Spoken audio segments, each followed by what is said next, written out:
Sapul sa CCTV ang paghagis at pagsabog ng hinihinalang granada sa tapat ng Ambulatory Referral Center na pag-aari ni Health Minister, Member of Parliament Dr. Cadil Sinulinding.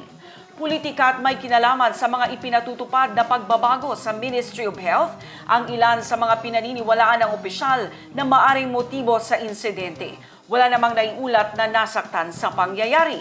Idetalye mo, Naptali Bendol.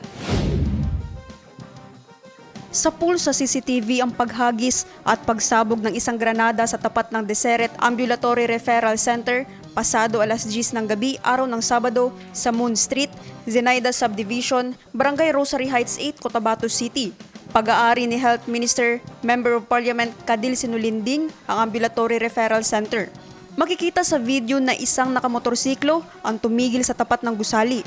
May inihagis. Saka pinaharurot ang minamanehong motorsiklo. Ilang segundo pa, makikita na ang pagsabog. Nag-iwan ng butas ang nangyaring pagsabog sa gutter ng gusali. Na-recover sa lugar ang mga pira-pirasong ebidensya na pinaniniwalaang mula sa isang granada matapos ang isinagawang post-blast investigation. Hawak na ngayon ng otoridad ang mga ebidensya para sa proper disposition at examination. Naniniwala naman si Dr. Sinulinding na maaring politika at ang kanyang mga ipinatutupad na pagbabago sa Ministry of Health ang motibo sa insidente. Sa ngayon, pero yun ang direction natin. Kailangan natin ma-establish yung motive.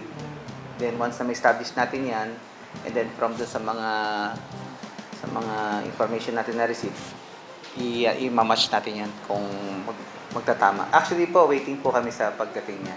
And hopefully makapag-usap kami bukas or Wednesday po.